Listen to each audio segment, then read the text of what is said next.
Beautiful campus here at Alcorn State University here in Lorman, Mississippi. Flagship station WPRL 91.7. The Gold. Myrtle Hedrick, our administrative assistant. Our producer, Jamario Brooks. Jay Miles, our music director and website coordinator. I'm Charles Edmond. Glad you could join us here on the Fred McNair Radio Show as we talk about the big game this past Thursday, Alcorn and UAPB on a Thursday night, an ESPNU game. We'll be taking your phone calls. Good evening, Coach McNair. Good evening, Charles. Always a pleasure to see you on Monday, man. I tell you what, it was $5 admission and free parking. Folks got way more value than that on Thursday night. They got a little treat. I tell you what, it was a tough one. We've had 3 tough home losses the last 3 years. Jackson State 2 years ago, we had a lead late there. Grambling, we had a 14-point lead there. And this past Thursday night, 2-score lead with 5 to play. These have been heart-wrenching games. Yeah, they have been, Charles, and just continue to press and just trying to play better as a team and get this team prepared to play every week. Losses like that, they really kind of stick with you for a while. But like I always tell the kids, every game is a big game, and it was a big game for us Thursday night. And just coming out slow as we did, starting slow as we did in the past few games, it kind of hurts a little bit. But you seem to catch a hope there, and then you start off with things getting a little bit better for you later on in the game. But 3 overtime game, and it was a tough one. We'll be taking your phone call, 601-877-6595. We'll be getting to your phone calls right away, so give us a call. I know there's a lot of discussion about how it went down, and a lot of players were out of the game, so I'm going to knock some things out of the way. We're going to mix the highlights in there, too. We talked about it before we went on the air, and as a matter of fact, there's a tweet concerning this situation, that there were a lot of players absent in the game. A lot of players did not dress in the game. And for so many players, there's a perception and assumption that players were held out because of our opponent, UAPB, that we can get by with who we dressed on Thursday night. Fact or fiction? I wish I could say that was true, Charles, but, player was hurt, and we still beat up a little bit, and we're trying to get those players back to 100% to where they could really be a factor in the game for us. I would never hold a player out just because of our opponent, because, everybody's after Alcorn. We need every weapon we can have on the field. If they're hurt, they can't perform as well, 100%. So there were some guys that we had that was hurt. They couldn't play. Some of them beat up, and we held those guys out to get them 100% to where they need to be before just hold them out because of the opponent. I don't take any opponent lightly. I always saying you kill a gnat with a sledgehammer. So that's my whole thing of the whole situation with that. So never I hold a player out because of an opponent in that case. So whatever that conclusion they come to with that, I don't know where that comes from, but I would never hold a player out because of an opponent, because we need to win all the ball games we needed to win, and that was one we needed to win. But we decided the guys that were hurt, they wasn't going to play. And we saw it fit that way, and the trainers updating everything, going over there, telling us about the players and those situations. So not only that, we're looking out for the well-being of the football player too. We don't want to get anybody just really banged up more than they are in a situation like that. And in some cases, you can get like that if you play a player that's not 100%, that can give all they can on the field and lay it out. All right, let's go to the phone lines right away. Chelsea joining us from Natchez. Good evening, Chelsea. Good evening.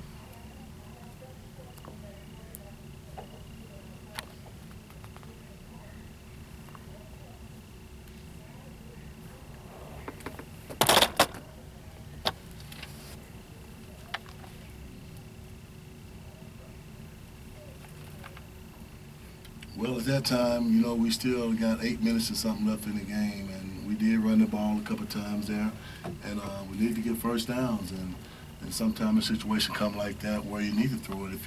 If you run 3 downs and then you have to punt, it's still the same situation. But at that time we still being aggressive and trying to get first down so we can run the clock out. But in that situation, we figured that was the best thing for us to do, and that's what we did. And then if you see at the end there, we third down and 7, we throw a pass and receivers, the ball goes straight through his hands, and that's a first down for us there. So it's an accumulation of stuff that could occur, but we saw fit that we need to get first downs, and that was the way we do it. We run the ball twice, and then you have to run it again, and you still turn over on down, regardless with 8 minutes something left.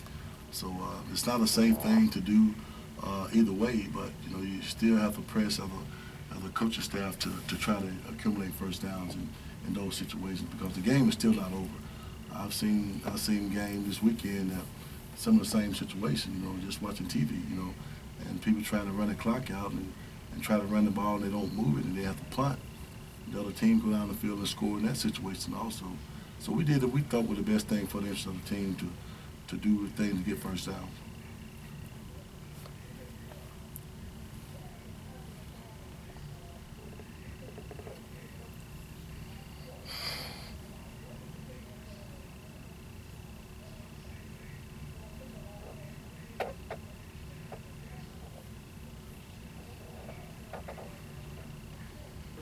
Well, just talking to the defensive staff and the things we need to do with that, and then, we got a lot of young guys in the secondary, and I think that he's just trying to find the right chemistry there to make that secondary a little stronger. So we have thought about the things that we're going to do to try to fix that, and it's fixable. And I think Coach Thomas will do a good job this week in preparing to get that done.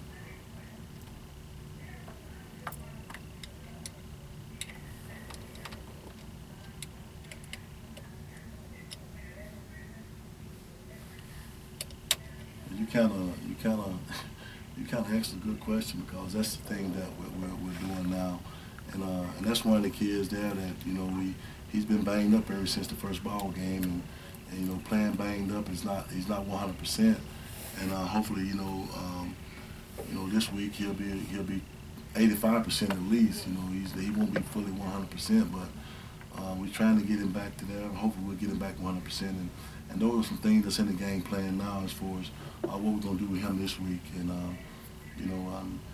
he's just a small frame guy. He can only take too many hits, and that's what we try to tell him before games started. Even the Bethune-Cookman game, and he's trying to prove a point, what he told me, and trying to take on a hit like that. And in those situations there, he got banged up on that hit. So those are the things that we got to be smart about as a football player. That if we're small in that stature there, we have to really be mindful how we play the game as well, because you don't want to take too many hits like that with him. Again, one other thing, our cornerbacks, they kind of played far off the ball when it came to those two-point conversions. So that's something else that, coaches may want to take a look at and talk to the cornerbacks about too. Yeah, that's true, and I think Coach Thomas, he made a statement the other day, they playing the wrong technique on the call and stuff like that, but it's correctable, and hopefully, them guys understand what we're trying to do and just trusting the coaching staff to put them in the right position to make plays, and that's the biggest thing. We just got to just do better at that. Well, let's regroup and get back into our winning phase, and good luck on this upcoming game this weekend. I'll be there to support you, and let's win. Thank you, Miss Chelsea. Thank you, Chelsea. All right, Chelsea calling us from Natchez, WMIS, WTYJ. Obviously, very concerned and excited about the next game coming up. So let's get to the highlights here. It was a seesaw game, that's for sure, as the Golden Lions struck first. Willie Young put the Lions on the board. Back to pass. Here's a line fade. Separation. Gone. Touchdown. UAPB beat Diego Sama. Willie Young. So that made it 7-0. But then a foible by UAPB in the end zone, and the Braves took advantage. Second down and 13. On his rolls and in. Duncan falls on it for a safety. 7-2. Yep, 7-2. After a free kick, Alcorn started at their own 35. They're 3 and out. UAPB's next drive started at their own 2 with 2:23 left in the first quarter. And they went big on this play. Duncan back to pass. Pressure's going to allow this one down to be wide open. On 50, 45, 40, 30. 10, touchdown, Lions, 80 yards. No flags. It was 14-2 at the end of the first quarter, so big plays. We got a sack in the end zone. Willie Young with a touchdown. It was 14-2. Fred McNair at the end of the first 15 minutes. Yeah, I mean, they had a couple of big plays on that first drive. They scored 7 points on, and just like I said, playing the wrong technique and caught looking in the backfield and got around passing, and I think the 80-yard touchdown was just maybe just a blown coverage by the secondary, So those things are correctable. We just got to do a better job of getting those guys straightened out what they need to do in the secondary there. All right, so we're going to take a break here. We got some tweets coming in. TJ Mayfield, Jasmine's dad, Mr. T. We'll get to those. We'll get to the highlights and your phone calls. A busy Fred McNair radio show as we turn the page 4 days after the UAPB game. Got to turn our attention to Grambling, a team that led Arizona 21-3 at the half, and they led Jackson State. Didn't do much in the second half, but a Tiger team that's looking pretty good right now as we head to Grambling. 6 o'clock kickoff from Eddie Robinson Memorial Stadium Saturday night. Take a 1-minute break. Fred McNair radio show will return in 1 minute. Get ready, ASU and surrounding areas as the Alcorn State University Extension Program hosts the Extension This Week radio show. Extension This Week will offer weekly highlights of Extension's current and future programs, events, and activities. It will also offer important information in areas such as community gardening, health and fitness, and community resource development. We will air live from the reservation every Tuesday at 1:30 p.m., hosted by 4-H youth specialist Miss Manola Irving. So tune in to WPRL 91.7 FM Alcorn Public Radio, or you can also listen on the web at www.wprl.org.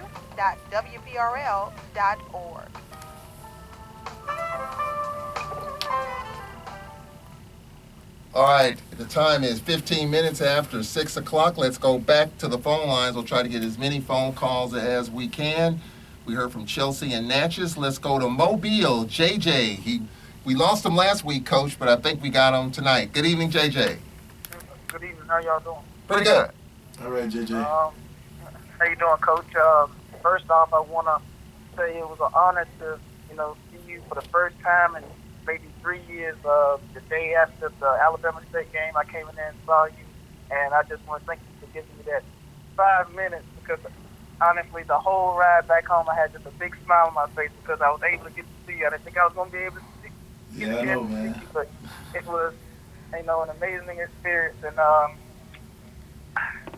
the game Thursday night, I watched it from start to finish, and honestly, I'm not concerned about anything that y'all did. I feel like that what happened is just football. I mean, it's just something that happened, and we have a target on our back, and we just have to play every play like, we could lose that play. And I just kind of feel like that once we regroup and we realize that, hey, people are really just throwing the kitchen sink at us. Once we realize that and we kind of just play hard every play, then I think we'll be fine. And I just called to say, Coach, you're doing a good job. I like, even though y'all threw the ball on 3rd down and 7, honestly, I don't blame y'all at all. That's football. If we would have caught the ball, nobody would be saying that, oh, that's why we lost the football game. That is just football, and we just didn't capitalize on that. It was a great play call, and it just is what it is. And I'll be listening to the game or watching the game on Saturday at 3 o'clock. I think it's at 3 o'clock. I'm not sure. I have to look, but It's a 6 o'clock game. That's a 6 o'clock game. Okay, Yes. That's even better for me. I just, good luck, and I'm behind you. If win, lose, or draw, we lose every one of these games, I'm still gonna be behind you, Coach. And just good luck, and just keep the boys up. I sure appreciate you, man. And that's what we're going to try to do from here on out, man. We know that I try to tell the kids every day, that how we want it right now. We got a target on our back, and everybody going to give us their best shot. So we just got to make them understand that, and I think we'll do good. Man, we just got to keep pressing.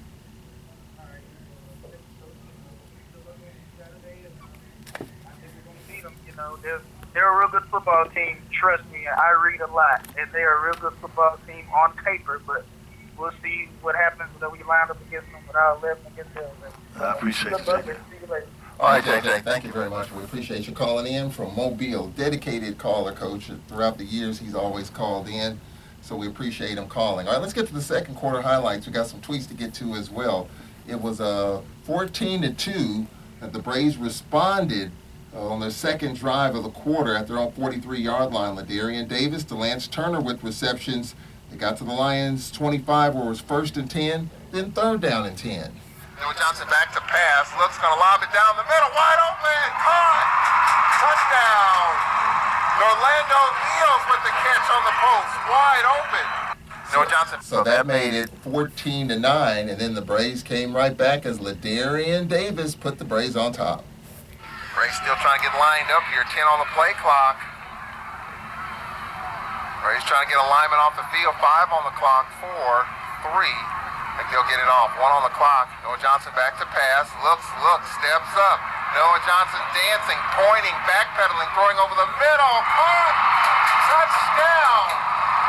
Upended, but caught. Boy, Noah Johnson just lobbed it up, and it was a catch for a touchdown. Ladarian Davis. Boy, he was flipped over like it was a circus act, and he hung on to that ball, but Noah Johnson made it happen. Yeah, we're lucky to have Ladarian Davis come back this year after sustaining a knee injury last year, and he set out and been able to come back this year and help us out there at the receiver spot. He's been a great addition to this program, and you know, Lenoir's Noah just making plays there, you know, using his feet, and making plays to the receivers and just executing, and that was brought down to. You make plays like that, and the game is easy. We just got to be able to do that. So it was 16-14, Coach, at the half. All the highlights there, back and forth, a lot of action, and some mistakes as well. And that kind of gets us into our Twitter feed. There were a lot of fumbles and defensive penalties, especially offsides. And this is from Jasmine's dad. Off the Twitter feed, how do you address and correct those issues? And the biggest thing is, it's football. You know, anytime you don't play that many defensive linemen and you get fatigued and tired, and the first thing you do is start listening instead of watching the ball. And I think that was the case with a couple of those offsides and the penalties that we had on defense on that side of the ball. But they're all correctable, and our guys know that we can't have it. And I talked to them a little bit about it after the game, and I talked to them on Friday during our team meeting about those mistakes and penalties and stuff like that. But, you know, it's football. You know, things like that occur, and it's just the way it don't only happen at our corner, it happens all over the country. So, you know, we just got to keep preaching and talking to them about it and just getting better at that, penalty-wise. Yeah, and that kind of leads into Mr. T's tweet. We can't cry over spilled milk, but what's being done to correct the basic fundamentals. Aggression is great without the big penalties. Yeah, I mean, you're absolutely right, because you know, if you don't have those big penalties, and then you know you're pretty much stable. The things that you're doing on defense and stuff like that, even on offense, you know, and false starts and holding and all that kind of stuff. We can't put ourselves in that kind of situation and get behind the sticks and trying to play catch up with the first down marker. So. You know, we just got to eliminate those things, and I think we'll be okay with that.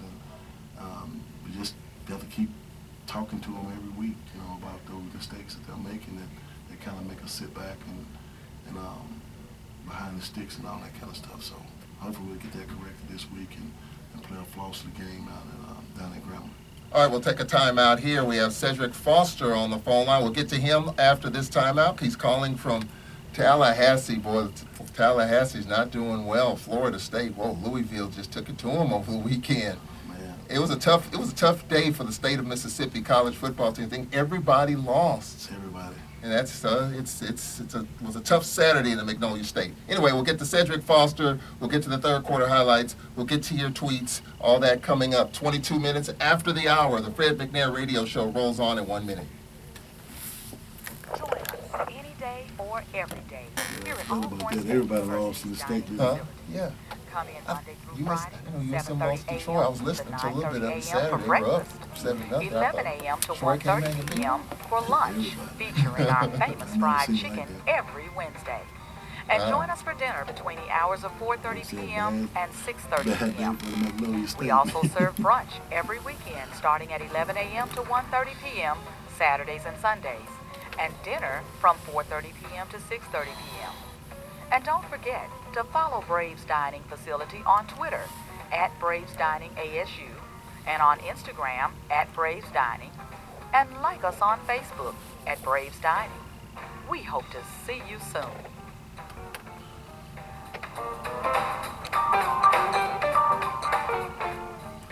All right, 23 minutes after the hour here on the Fred McNair Radio Show. Following the show, we will be posting the entire Fred McNair Radio Show on my Facebook page, Charles Edmond, and on Twitter. We'll be doing that as soon as the show's over.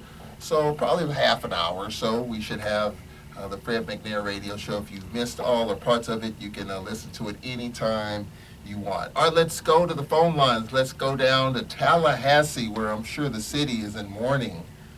Number one, our all-course number one fan, Cedric Foster. Of course, tough Braves lost, but the Florida State Seminoles, man, Louisville took it to them. It looked like a video game. Looking at the game Saturday. So, Cedric, good evening to you.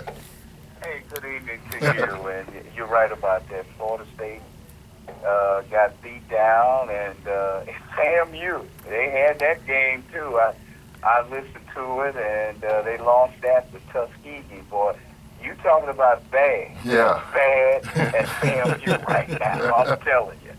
But, Coach, I wanted to say this. I got a chance to meet you back in April. I got you on my Facebook page. I think I said this to you, if you remember, when you was coming to Daytona Beach, be ready for Bethune-Cookman. My wife and I, we went to that game from Tallahassee, and there was a lot of Alkanites there at the game. I was really impressed. Lenore's, I know his family real well. Got a chance to hang out with them after the game, and I was really impressed how well he played. But Coach, I'm gonna tell you the truth. I got a chance to watch the game against Alabama State. I watched it online, and boy, I tell you, momentum changed just like that with a lot of penalties and that type of stuff. I told my wife, looked like we was trying to just give that one away, but we did get a victory. Now, I didn't get a chance to watch the Arkansas Pine Bluff game. I had to work that night, and I guess my question to you is here in Tallahassee they have even FAMU and Florida State have a show where you can watch the highlights and that type of stuff, and that's one reason I wanted to ask, is it any way I can watch the highlights of that Alcorn Pine Bluff game? Is it on anywhere I can watch it? Is it online anywhere or what? We are working on that. We're with the video board going up. We've got some folks doing some double duties, but we are working on trying to have the homecoming game and the last couple of games after that, Southern and Jackson State, streamed online. So we are working on that as we speak. So for the next couple of weeks, we'll iron out the details of that. Okay, well, I'm planning on being over. Wife and I, we plan on coming over for homecoming. I'm getting excited about that. I know we can't have too many losses if we're going to, play for that SWAC championship. And I know this game coming up against Grambling, that's going to be a big game. I did get a chance to watch that on ESPNU when they played Jackson State. It don't look bad. They look pretty tough, Coach. What do you think? They are. And I think Coach Farr, we got those guys playing with high intensity down there, man. And the little things that they do them well. And we just got to prepare for them this week and get ready to go out there and fight, man. Like I told the kids today in a team meeting today, and we get ready to go out tonight and work out tonight on the field, and we just got to start tonight preparing for those guys, and like we should every week, we got to start off fast every week in preparation, and that way it carry over into the game. That's what I talked about on the day today during the meeting time. But when it all said and done, we just got to go out and compete and play with the same intensity they're gonna play with, because they're gonna bring it too. So we just got to be prepared for it. Hey, Coach, just like I said, the other thing, I And I know that we agreed together that if we can cut down on them penalties, oh my God, the team would just be even awesome, you know. And I totally agree. And this is something I still, gripe about practice time and meeting time about the mistakes we make and the penalties and all that kind of stuff. And we can cut down on those, and I think we'll be okay, But we still got to keep telling the kids the same things over and over and over. So we just got to embed it in them so they can understand that it can't happen. And if it, we'll be a whole lot better ball club if we cut down on that. You're exactly right. Yeah, Coach, and I'm just going to say this, and then I'm going to hang up and listen. I was listening to the game between FAMU and Tuskegee, and the FAM was coming back in the fourth quarter with less than 2 minutes to go, and all of a sudden the guy, one of the receivers caught the ball for about 25 yards, got it down to the 25-yard line, and one of their offensive players hit a guy outside, and it was a personal foul, and that killed momentum in the game. And that's one reason why I know you're working on cutting down those penalties, because I'm telling you, I don't have to tell you that. That's right. But penalties will kill momentum in a game. Well, okay then, Coach, I'm going to keep listening and go Braves. All right, thank you, Mr. Foster. All right, thank you. Cedric Foster joining us from Tallahassee, Florida, listening online. Of course, give us a call, 601-877-6595. Well, let's get into the third quarter highlights. Alcorn started at their own 29-yard line after a 21-yard DeBarge Johnson kickoff return. Tip McKenzie, 12-yard reception. Beals and Turner with receptions. 3rd down and 3 from our own 48-yard line. On 3rd down, there's a little check down catch. Tip McKenzie turning it upfield, breaking a tackle. He's in the clear. He's in the 30. He's in the 20. He's in the 10. Touchdown.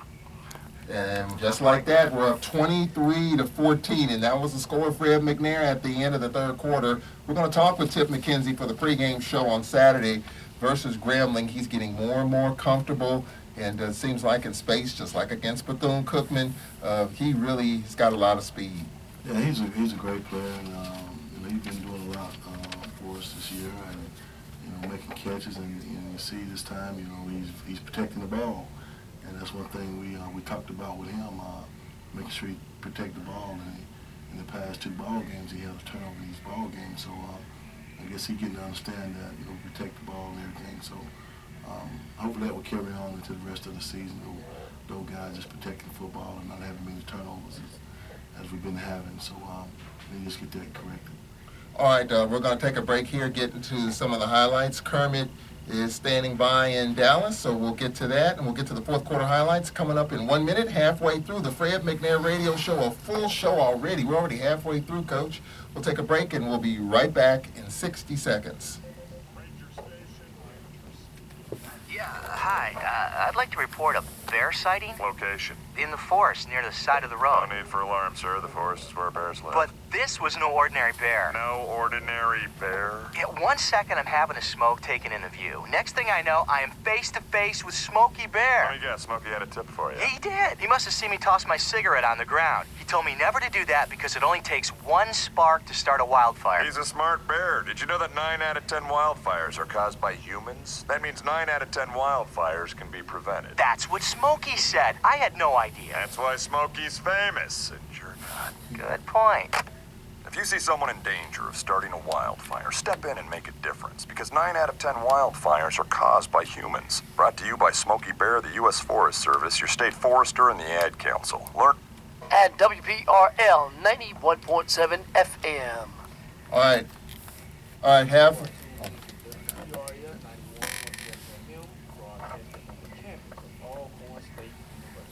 All right, halfway through the Fred McNair Radio Show, as we get into the highlights, the Braves would add to their lead. They would go up 16 in the fourth quarter. Here's Johnson. Gets in the end zone. Touchdown. All right, so that made the score 30-14 at that point. So as we move forward in the action, UAPB made it an 8-point game with a touchdown right here. Oh, that made it 30-20. 30-20, and then with the 2-point conversion, it was 30-22, and then the Golden Lions came right back with a score here to make it a 2-point game yet again. They can pick up a first down at the 1-yard line. First down for Duncan and the Lions. They run the football. It's going to be a touchdown, a draw for McDonald. So that made it 30-28, and as we move forward, they had to go for 2. Again, this is the second 2-point conversion late in the fourth quarter. Into it now. McDonald to the right of quarterback Duncan. Timeout, timeout, timeout! And a timeout. Cedric Tillman called that timeout. So the Braves are now out of timeouts. Both teams out of timeouts here. And Cedric Tillman was in the place of Cedric Thomas, the defensive coordinator right there calling timeout. Cedric Tillman might be the hero of the game for calling timeout there. We'll see. Brandon Duncan with McDonald to his right. 2-point conversion coming up. They converted one of these. Duncan back to pass. Looks left, throws. It's a catch for the pylon, and it's good for 2. They'll probably review this. Well, it was a 30-all game at that point, and we'll get into the reviews and all that coming up here, Coach McNair. So it was 30-all game with an opportunity here for the Braves in their final possession. Orlando Veals, a couple of catches, and the Braves got to UAPB's 31-yard line and a chance to send us home as Corey McCullough lined up for a 48-yard field goal. Well, it's spotted at the 31, so you're looking at a 48-yard field goal for the win. Well, this drive started at their 24, so Noah Johnson did his part. Right. Can Corey McCullough do his part and send us all home? Here we are. Snap back ball, now kick is up. And the kick is good. No good. Wide right. We almost had it. Wide right. Overtime. All right, now the overtime rules. Fred McNair got a coin toss. Give us the strategy for the coin toss. The basic rules, each team gets a possession, 25-yard line going in. But let's start with the coin toss. You flip the coin, you tell your players, accept or defer. Yeah, in that case, you want to defer. You want to play defense first and see what your opponent's going to do. If they score a touchdown or a field goal, that way you'll know what you need to do when you get the possession. And after that, it goes back to the next guy that didn't have the possession, which was on defense. We'll get the ball first again, and then after that, you have to go for 2 in the third overtime. In which that's what happened in that last overtime. We failed to get the two-point conversion, and then they came up and had offensive possession, and they scored, and nevertheless they get the 2-point conversion and win the ball game. So the Braves, with UAPB winning the toss, they deferred. So the Braves' first touch at their 25-yard line to Lance Turner, 14-yard run to UAPB's 11, first down and 10. First down for the Braves. They get a touchdown. The Lions have to respond with a touchdown. To Lance Turner out of the pistol formation. Braves left to right here in this overtime in this 30-yard game. There's a fumble. The Lions have it. Wow. Wow. Yeah, that's something we work on every day in practice, the mesh point, and at that time I thought that we should have been pulling the ball as a quarterback, but I don't know if the Lance left the pocket loose enough for him to pull on that one, but nevertheless we fumbled the ball and they recovered it, and now they just kick a field goal, they win the ball game now, so but they still run the ball. And we'll pick it up from here as the Lions had it at the 25-yard line. Third down and 3 from the 18. Any points, the Lions win the game. Well, high formation here on first down and 10. Straight run up the middle. Ooh, and a big hit. Fumble! Braves got it! Wow. The Braves come up with it. LaShawn Ely with it. So here we go, second overtime. UAPB with the first touch in the second overtime. Second down, Duncan. On with the keeper inside the 5. He gets in. Touchdown. So with that, it's 37-20. The Braves must respond with a touchdown and a PAT to send it to a third overtime. Second down, Aaron Baker out of the pistol with the Lance Turner in front of him. Looks back at Aaron Baker on second down. Here is Johnson keeping it for the touchdown. All right, so here we go, a third overtime, 37 all. Just a wonderful game. And now the Braves' first touch, Turner, 13-yard run. 3rd and 1 from the Lions' 3-yard line here in the third overtime. Need a yard, I said 2. Braves need to get inside the 3 for the first, so 3rd down and a yard coming up here. Aaron Baker in the backfield, now lined up behind Noah Johnson in the pistol formation with 5 on the clock, 3 on the clock. On 3rd down, here's Noah Johnson keeping it, cuts inside, gets in! All right, so the third overtime rules, you get a touchdown and you must go for 2. Chip McKenzie off to the left and Orlando Fields to the right. Pistol. 2-point conversion coming up. The Braves get this. The Lions will need a touchdown and a 2 to tie it. Here's a direct snap and a little reverse tip. McKenzie and throws. Knocked away. They try to reverse. Tip McKenzie's pass didn't have a lot on it. Yeah. Marker down. Personal foul. Wow. Oh, man, against the Lions. That's All right, so that Lions half the distance to the goal and a second 2-point conversion coming up here. Here's Noah Johnson flushed out, and he's down. So now the Lions will need a touchdown and a 2-point conversion. They win the game. So that's the scenario as UAPB with an opportunity to tie the game here. Willie Young. Lions left to right with quarterback Brandon Duncan. Duncan back to pass. Looks, throws over the middle. Open, caught. Well, they say it's a touchdown. Back judge far side. Signal touchdown. I'm sure they'll probably look at it. So it stood and it was 43 all, and the Lions, of course, have to go for 2. Empty backfield. Nope. Single back set here to his left. I believe we'll leave it in the hands of the quarterback. McDonald back to pass. Looks, throws, check down, catch. The Lions have won this game on a 2-point conversion, and the Braves lose a heartbreaker. 45-43 and 3 overtimes, back and forth, chances in regulation, chances in overtime, Coach McNair. And that is true. We just got to take advantage of the opportunity that we have, especially in regulation. We need to just go ahead and put the team away, and we didn't do that. And then get in overtime, and instead of just doing what you need to do to win the ball game, having to go 3 overtimes, and we didn't get that job done. So we just got to just really stress the point of interest to where we need to win the ball game during regulations, and I think we just got to just keep stressing that, and to our players and as a staff, and make sure the kids in the position to win the ball game. All right, Kermit patiently waiting, calling from Dallas. Had to get those highlights in and kind of set it up and how it all went down in regulation in the first, second, and third overtime. So, Kermit, we appreciate you holding on, and good evening to you. Thanks a lot, John. How you doing, Fred? I'm doing good, Kermit. How you doing, sir? Hey, so Fred, I'm one of these guys, I believe in removing the elephant in the room, okay?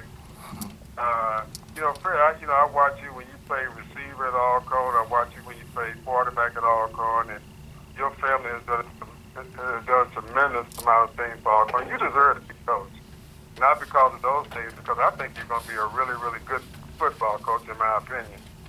The one thing, Fred, I've been listening to callers call in tonight on there, and the one thing we cannot do, it would be unfair to you, is give you a bye, give you a pass, because the team played bad this week on there, and say, oh, Fred, that was okay, it's going to get better on there. I don't believe we should do that.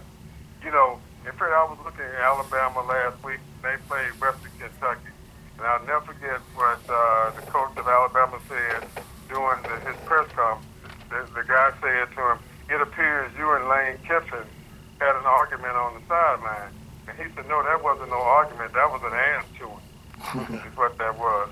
So my point is, Fred, on there, 21 killed the whole night. We never did double the guy up. We let him run free the whole night, and he's the ultimate one, killed us at the end of the game on there. We stopped the clock 3 times. Nobody is talking about the defensive coordinator today. Nobody's talking about the offensive coordinator today.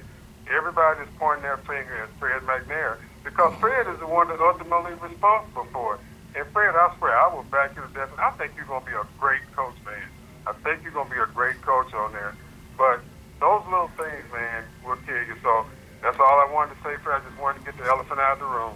I sure appreciate it, man. You know, it's something I haven't done this whole weekend, over the weekend, to just beat myself up about how we played on Thursday night. And, you know, I'm chewing myself about that. And I'm quite sure that, you know, that those fans feel the same way, you know. And, you know, like I told the team after the game was over, you know, I take full responsibility of that one. You know, you just got to do better as a staff, and I know myself, and getting these guys prepared to play football on Saturday. And, you know, like I said, you know,